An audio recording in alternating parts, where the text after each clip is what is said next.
बंगाल में बीजेपी को नहले पर दहला से सामना हो रहा है। सोचिए, बंगाल में आईपैक के दफ्तर पर ईडी ने छापा मारा। ईडी के 3 अधिकारी थे, बाद में उनको बंधक बना लिया गया। आज खबरें छप रही है, ममता बनर्जी पहुंची, उन्होंने जैन साहब का मोबाइल ले लिया। वहां के डीजीपी ने कहा तीनों अधिकारियों को कि तुम लिख के दो कि कुछ भी बरामद नहीं हुआ है, नहीं तो तुम तीनों को गिरफ्तार कर लेंगे। सोचिए, जांच एजेंसियों की क्या हालत कर दी गई है। या तो ईडी सही है या ममता बनर्जी सही है, कोई एक तो सही है। लेकिन सवाल है कि ये हालात क्यों पैदा हुए। इकबाल जब खत्म हो जाता है ना, तो इसी तरह के हालात होते हैं। अब तक 6000 से ज्यादा ईडी के केस दर्ज हुए हैं जब से बीजेपी सत्ता में आई है, जिसमें सबसे ज्यादा विपक्षी दलों पर केस दर्ज हुए हैं। मनी लॉन्ड्रिंग के मामले बहुत कम साबित हो पाए हैं। तो देश की जो जांच एजेंसियां हैं उनके साख पर बट्टा लग रहा है। लेकिन ममता बनर्जी यहीं नहीं रुक रही हैं।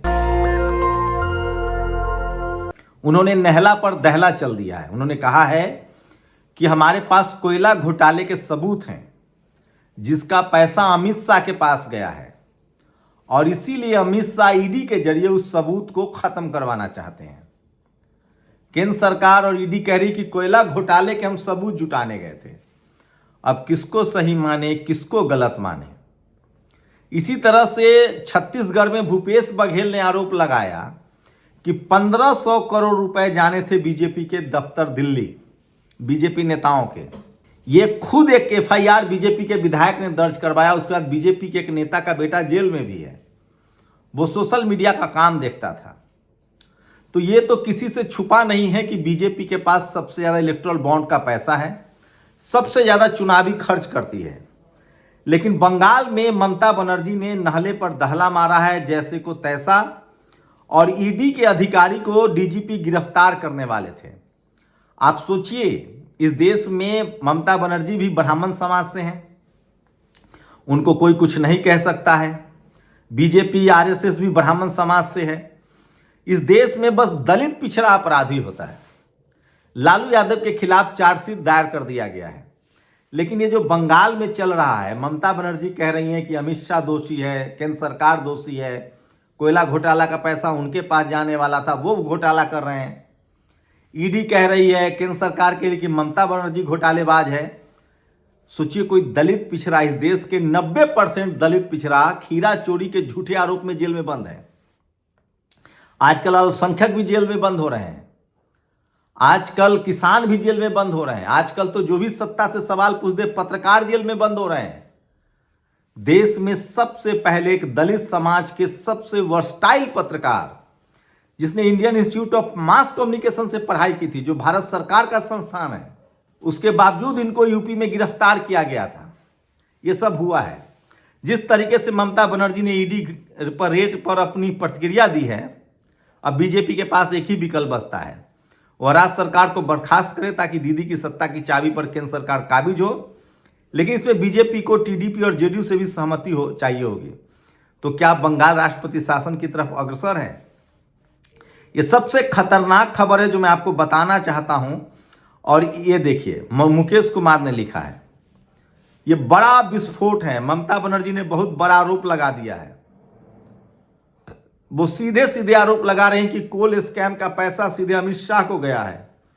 उन्होंने बीजेपी नेताओं के नाम भी बता दिए हैं जिनके जरिए रकम अमित शाह को पहुंची। क्या ईडी ने इसी के सबूत पर कब्जा करने के लिए छापेमारी की थी? क्या ममता के पास सचमुच ऐसे सबूत हैं जिनका वे बड़े घोटाले का भंडाफोड़ कर देंगे? अमित शाह का करियर ध्वस्त हो जाएगा। यह सबसे बड़ी खबर है। और ईडी की कितनी ईमानदारी की खबर मैं बता रहा हूं। ईडी की जो कार्रवाइयां हुई है उसका क्या रिजल्ट रहा है, वो भी मैं आपको एक ट्वीट के जरिए बताऊंगा। इसी से साफ हो जाएगा कि ईडी कितना विश्वसनीय रह गया है। और जब से ये सरकार आई है, पहले भी सीबीआई का दुरुपयोग होता था। सुप्रीम कोर्ट ने तब तोता कहा था सरकार के खिलाफ, लेकिन अब हाई कोर्ट, सुप्रीम कोर्ट से कोई जवाब नहीं आता है, कोई सवाल नहीं पूछे जाते हैं। मोदी सरकार में ईडी 2014 से अब तक 6312 मामले दर्ज किए हैं। इनमें से सिर्फ 120 लोग मनी लॉन्ड्रिंग के दोषी पाए गए हैं। पिछले 10 साल में 193 सांसद, विधायक, नेताओं पर केस दर्ज। जिसमें से सिर्फ 2 के खिलाफ आरोप साबित हो पाए हैं। 2014 से ईडी ने 95% केस विपक्ष के नेताओं पर किए हैं। समझ रहे हैं? ये सारे जो सवाल हैं, इससे सवाल पैदा होता है। और सोचिए, लालू यादव के खिलाफ चार्जशीट फाइल हो गई है। तो इस देश में आज भी दलित, पिछड़े, किसान, आदिवासी, अल्पसंख्यक नेता भ्रष्ट हैं। लेकिन सवर्ण समाज से आने वाले नेता, चाहे बीजेपी हो, चाहे आरएसएस हो, चाहे अमित शाह हो या ममता बनर्जी हो, इनकी नूरा कुश्ती में न कोर्ट कुछ बोलेगा, न हाई कोर्ट बोलेगा, न सुप्रीम कोर्ट बोलेगा। लेकिन बहुजन नेताओं की क्या दुर्दशा हो जाती है, सोच समझिए। मैं बहुजन समाज के लोगों से कह रहा हूं कि आपके नेताओं को बेवजह बदनाम किया जाता है। इस देश के धन्ना सेठ दलित, पिछड़े नेताओं को चंदा भी नहीं देते हैं, चुनावी चंदा भी नहीं देते हैं। वो जानबूझकर आपके दलों को बदनाम किया जाता है। और ये मीडिया वाले चुप हैं, ये सिर्फ खबर दिखा रहे हैं कि कौन सही है, कौन गलत है। अब आप लोग बताइए कि क्या सही है, क्या गलत है, कौन है चुनाव सबसे बड़ा भ्रष्ट, ममता बनर्जी या बीजेपी, आरएसएस? मैं दावे के साथ कह रहा हूं, इन दोनों दलों का कुछ नहीं होगा। ये आपस में नूरा कुश्ती करेंगे, सत्ता के लिए।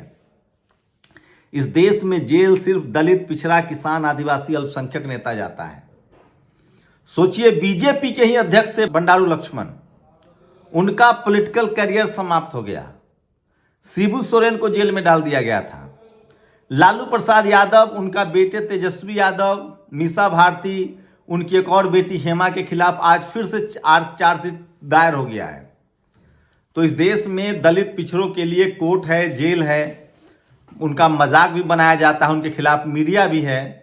मायावती जी मुख्यमंत्री थी तो वो पत्थर की देवी थी, पत्थर लगा रही थी, भ्रष्टाचार कर रही थी। अखिलेश यादव भ्रष्टाचारी थे, मुलायम सिंह यादव भ्रष्टाचारी थे, हेमंत सोरेन भ्रष्टाचारी थे, जेल गए, उनके पिताजी भ्रष्टाचारी थे। ये मीडिया कहता है।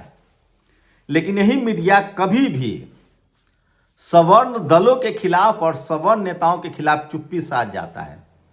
75 साल जब तक कांग्रेस थी बेदाग रही, कोई दाग नहीं लगा, तब मीडिया कांग्रेस के साथ थी। पिछले 10-11 सालों से मीडिया जो है वो बीजेपी के साथ है। तो मीडिया, इस देश की जो मीडिया है वो कांग्रेस, बीजेपी में जो आदमी सत्ता में रहता है उनके साथ रहता है। और ये दोनों दल के सवर्ण नेता बेदाग होते हैं।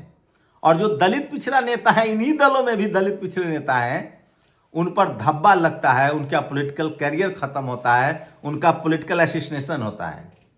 लेकिन सबसे बड़ा सवाल है, हाई कोर्ट, सुप्रीम कोर्ट चुप रहता है। देखते हैं इस मामले में भी ईडी और राज्य सरकार, ममता बनर्जी और ईडी दोनों गए हैं सुप्रीम हाई कोर्ट। वहां से क्या फैसला आता है ये बताने वाली बात होगी। लेकिन सोचिए, क्या इस देश में सबसे ज्यादा चंदा बिजनेसमैन बीजेपी को दे देते? क्यों देते हैं? क्योंकि उनकी सत्ता है। तो इस हिसाब से तो सत्ता कभी अखिलेश यादव की भी थी, मायावती जी की भी थी, लालू यादव की भी थी, आज भी हेमंत सोरेन की सत्ता है, आज भी नीतीश कुमार की सत्ता है। उनके दलों को चंदा क्यों नहीं मिलता है? चिराग पासवान भी सत्ता में है, मांझी जी भी सत्ता में, उनको क्यों नहीं पैसा मिलता है? तो हमारे बहुजन समाज के राजनीतिक दल और राजनीतिक नेता भी अछूत हैं। और जब तक ये बहुजन समाज के नेता और दल नहीं समझेंगे, और इसलिए उनको एक होना जरूरी है। सोचिए, SC/ST को अगर संवैधानिक अधिकार न होता, रिजर्वेशन न होता, तो वो चुनाव नहीं लड़ पाते। लेकिन धीरे धीरे ही सही बहुजन समाज के लोग भी जागरूक हो रहे हैं, बहुजन नेता भी जागरूक हो रहे हैं, और उनको लगने लगा है कि उनके नेताओं को फंसाया जाता है, बदनाम किया जाता है। और उसमें सबसे बड़ी भूमिका मीडिया की होती है। जब तक बीजेपी नहीं बनी थी तब तक कांग्रेस पर भी सवाल नहीं उठते थे। जब बीजेपी बनी तब आरएसएस जब सक्रिय हुआ तब कांग्रेस पर सवाल उठने हुए। लेकिन जब इस देश की जातिवादी, मनुवादी मीडिया को अपनी जाति वाली सरकार मिली, आरएसएस की सरकार मिली, तब से बीजेपी पर तो कोई सवाल ही नहीं पूछ सकता है। वहीं अब तो बीजेपी के अलावा कोई भी विपक्षी दल हो, मीडिया उसके खिलाफ खड़ा है, उसके खिलाफ कैंपेन होता है, और उसके खिलाफ कैरेक्टर असैसिनेशन का भी खेल चलता है।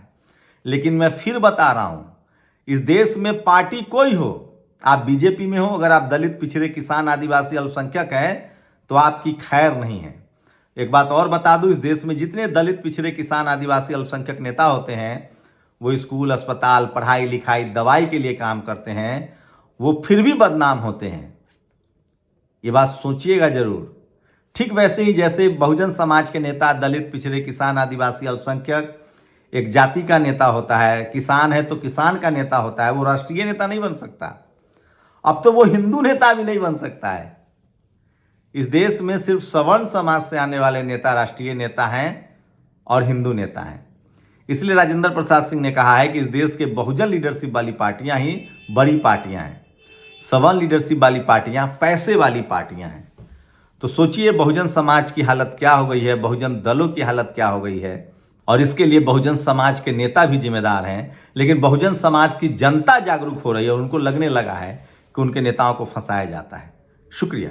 दस्तक की आपसे गुजारिश है कि अगर इसको बचाना चाहते हैं तो नेशनल दस्तक को सब्सक्राइब करने के लिए रेड कलर के सब्सक्राइब बटन को दबाएं, फिर बेल आइकन की घंटी दबाएं। नेशनल दस्तक को बचाने के लिए बहुत जरूरी है कि हर खबर को शेयर करें, लाइक करें, कमेंट जरूर करें।